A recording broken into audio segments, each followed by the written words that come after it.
Hey guys, welcome to Hacker Associate Broadcast. This is the quick POC which I want to show you. If you want to capture the terminal traffic, specifically to Burp, or we can say that if you want to redirect terminal traffic from that here to the Burp, how you can do that.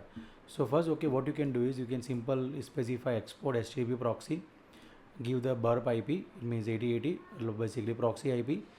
Then we have HTTPS proxy, then add no proxy where this IP you need to add, and after that simple type this command AWS no verify SSL, and I'm listing S3 bucket, and you can see all bucket listed and the entire traffic is available here. This is request. When I right click send to repeater, and if you send the request to the server, you can see this is a response, and I have all the details regarding bucket name and everything. This is bucket, this is another bucket, this is another bucket, and so on. That's all for this section. Stay tuned with us for more episodes. Have a great day. See you in the next episode.